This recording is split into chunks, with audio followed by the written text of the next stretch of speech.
Okay, Okay. so I guess I'll just start off. My name is Kelso. I'm a junior film major here in Austin, Texas. Okay. How are you? How has your day been? How have you been recently? Uh, my day has been pretty good. I spend most of my day teaching at the Icelandic Film Academy, but after work, I went to a spa. Nice. It was my first time at a real spa, and it was extremely surreal and fantastic in many ways. That's awesome. So what do you teach? Like what specifically? Film grammar, like Cool. visual narrative. Nice. That's awesome. What got you started and interested in filmmaking? Or I guess just film in general. Most people in the world have grown up with cinema. Yeah. It's a unique thing. I mean, music, cinema, those pieces of art there. So uh, just rooted in our childhood, at least in my case, I used to watch a lot of VHS videos, and they were, of course, another reality to escape to. Yeah. Uh, mm, but I started making short films when I was like 13, 14. But it became serious for me when I was in the Icelandic film school myself. Oh, cool. I was like, I was 21 at the time, and I just want to be not really a cinematographer, just a videographer, or just work for the news or whatever, just find something to do. But I soon realized that directing was something that suited me well, and I had strong opinions, and was a big video nerd, of course, so that helped. That's awesome. Okay, so I guess moving on to specifically uh, your film, It Hatched. Um, Mm. where did that idea come from, and what made you start developing it? The idea popped up on a meeting. I had a film company. I'm just going to be really honest. I had a film company that was uh, going bankrupt, and we were desperate. We had some money, and we didn't really know what to do, and just had this feeling like I was a captain on a sinking ship, and why not go out with a bang? And Yeah. so we started discussing what to do. My coworker had the idea to make a fundraising trailer for Kickstarter, and even if we didn't make the film, at least we got money for the trailer. And it's a bit of a scam, he said, but Yeah. he did his pitch on the trailer, and like next day we were writing a script to a movie Nice. similar to, well, his trailer idea. We just twitched the idea, and I know there's a lot of famous stories of people going in to making a movie with a certain idea, that it comes out a different way, like Psycho. Like the movie Psycho was completely different than what the intention was. The intention in the beginning a straight horror movie? Was there a point where you were like, there needs to be like we should add some funny elements in it, like Scream? Like what was there ever, what was the original intention thematically? Like was it intended to be funny at all in the beginning? Was it intended to just be straight horror? yeah, well, I never wanted to make a straight horror film, even though I do like horror films. I'm a fan of horror films as well. I'm just a general movie buff, and horror films are, of course, something that I grew up on as a teenager, and so on. But I didn't want to make a straight up horror film. Nonetheless, I first off, I thought, well, if my first idea was like, what if Buñuel had to do a horror film? Yeah. Yeah, I mean, it would be a horror film, but it would have a different flavor nonetheless. And so I wanted to do that, but I really wanted to sort of construct a believable not just a slapstick, like, or a, like a, what do you call it, like a spin, like a sarcastic spin on a Yeah. film, like a Satirical. yeah, no, like a spoof. Yeah, Didn't spoof, want right, it to right. be like a horror spoof. Yeah, More like a believable yeah, B-movie world that you like. It's a film that takes place within a B film, not yeah. in the reality as we know it. So, and I mean that, of course, I found funny, and Yeah. I couldn't go through that with a straight face. And Because it I was know always with personally, I hated horror movies until I watched Scream. And Scream okay. is like a perfect satire of everything slasher. And after I Hmm. watched Scream, I love slashers more than anything. They're my favorite. Hmm. It's like Yeah, yeah, yeah. like you need these commentaries on the genre in order to encompass what the genre really is. Hmm. Exactly. Yeah. I I do agree with you on that. And I mean, I was a bit older when, and then you probably when Scream came out. I remember experiencing it in the cinema Yeah.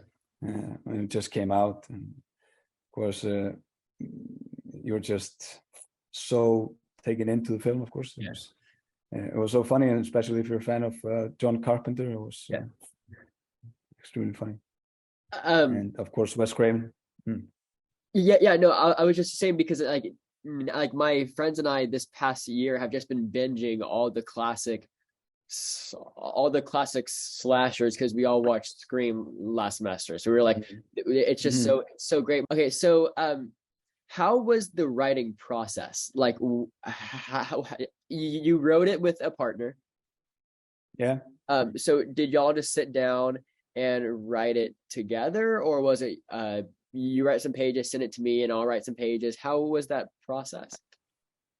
We would just brainstorm through the day and go over notes over the day, and then in the evenings or later during the like around in the evenings really we wrote the script itself, like wrote it down. So it was a really quick process. I mean, from when we initially got the idea and when we started shooting, it was like a period of 2 months, 2.5 months Really? maybe. Yeah. That's So crazy.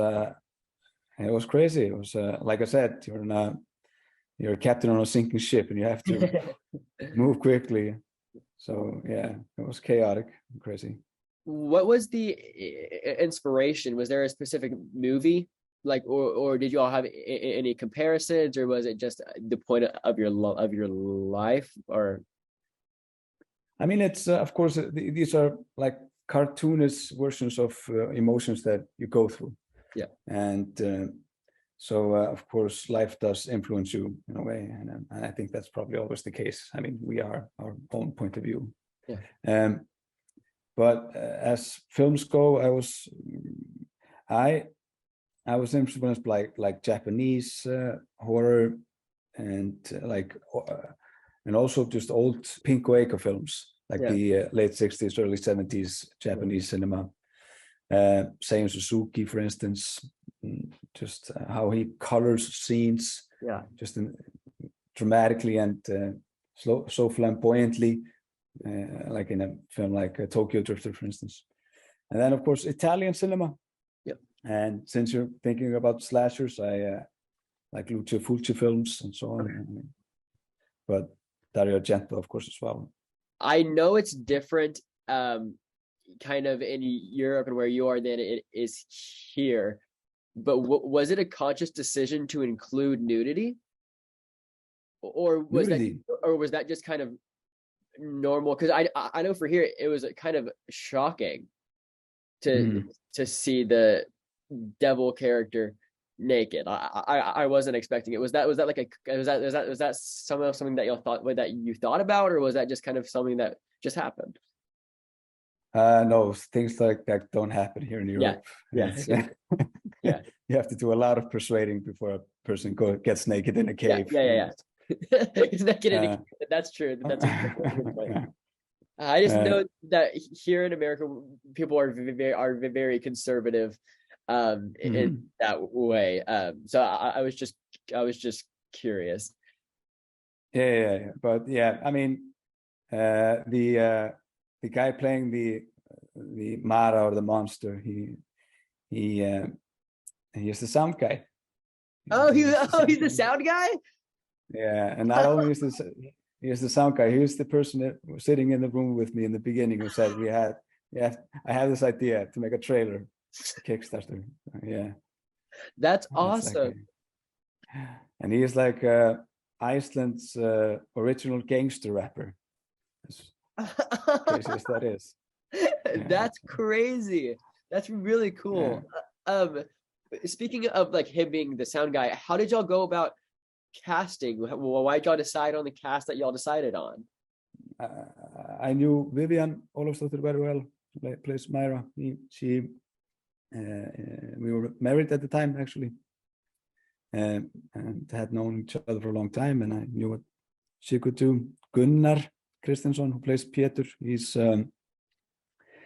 he's just a guy that came to casting. I'd seen him in one film, Icelandic film called Albatross, and I mean, he just had the spiciest element Yeah.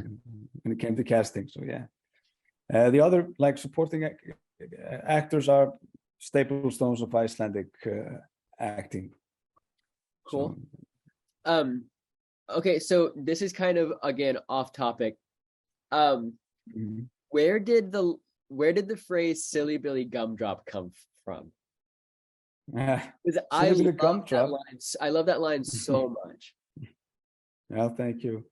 It's I've actually thought about it quite a bit because I was sure that I had seen it when I was a kid on the Australian soap opera Neighbours.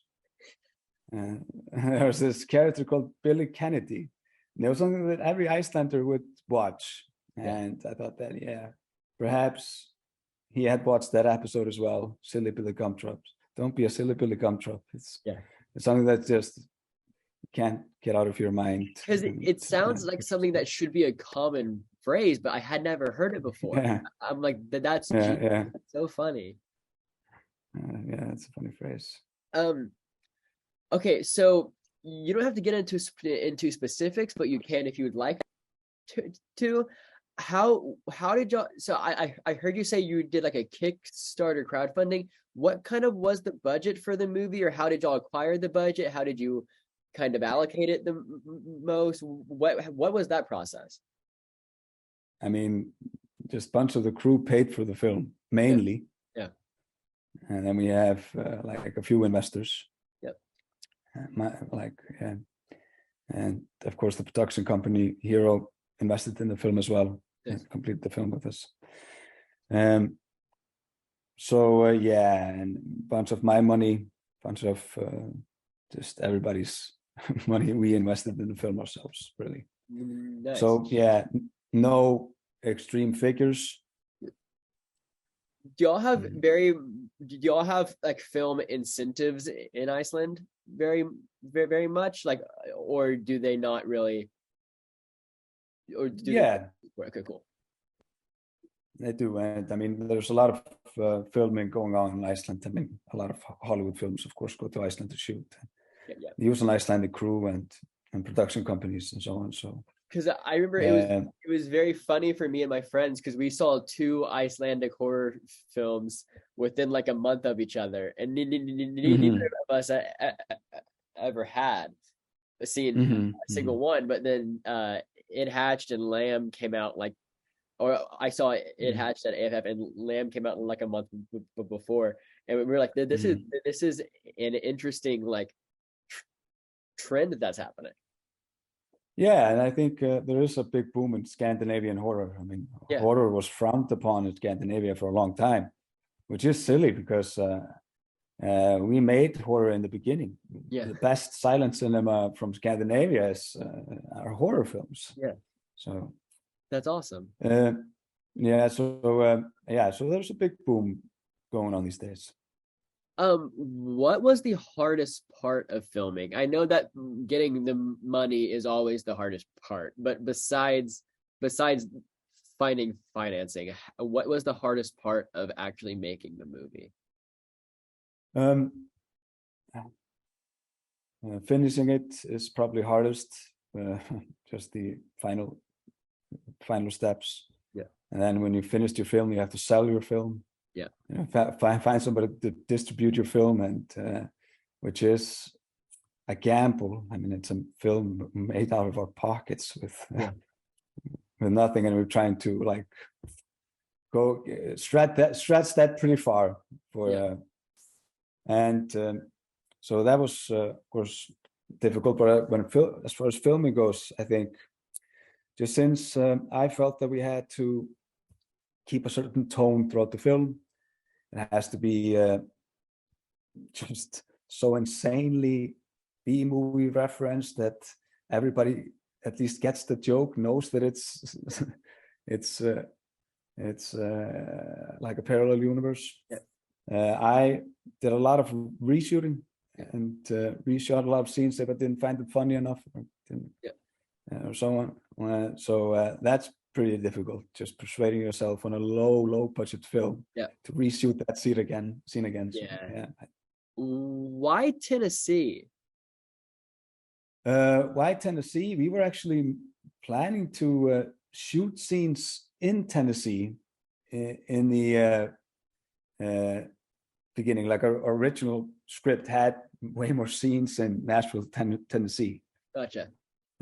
Just we had no money to get to Nashville, Tennessee. Yeah, so that's hard. scratch Yeah. that.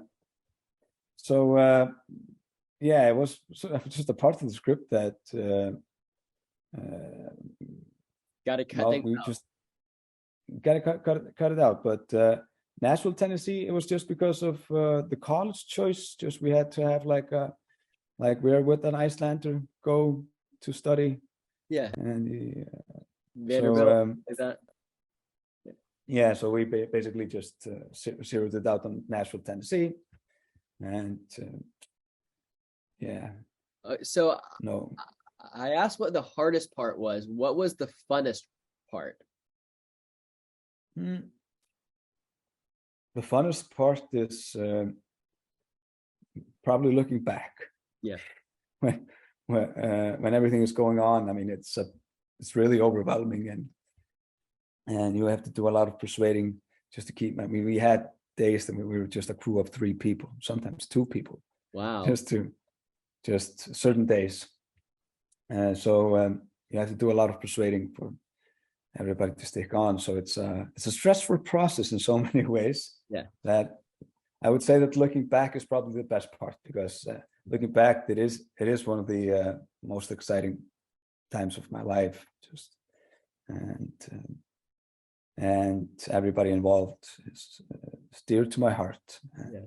So looking back is probably the best part. That's awesome. How long did it take y'all to film it? How long? We had to do it in periods. Yeah. Hence budget issues. Right. So we shot a chunk of it in 2015, a bigger chunk into the year 2016, and did pickups in the year 2017. Cool. Just during the summertime. So horror movies famously go through hell in post-production. Was post-production difficult? Not I don't even just mean distribution, but like with editing and everything like that. Did y'all get caught up there at all? Yeah, we had just the sound, post-production of the sound, for instance, took ages. We tried to have the film extremely colorful, which meant that we actually lit it on set with gels, trying to match that color and so on. But of course, there's a bunch of grading going on as well. Yep. So that took some time, sure. But as far as issues go, I would say that most of our technical issues happened during shoot itself. Cool. What do you hope that people take away from it, Hatch? Was there a specific feeling or experience you wanted, or I just want to make a cinema that I could enjoy. I would enjoy, and hopefully other people would enjoy as well. It's supposed to be a funny film. Yep. Don't take life too seriously. We're making films. Yeah. And I mean, thinking of it, just thinking about it is like, I mean, we can't take that too seriously. We're sure. holding gadgets, pointing at the people and imitating life. It's a beautiful thing, but it's also something that we can also just sit back and enjoy and have fun. And I hope people just go with me for that ride, and also just laugh at the human issue, which is the human issue dealing with this like gaslighting. And it's not a film about possession, it's a film about gaslighting. And what do you have planned moving forward? I would say at the moment, just getting back on earth, getting mentally stable, so on, and then continue on to another film. Hook 'em. Nice. Thank you. Thank you so much for doing this, Elvar. I really appreciate it.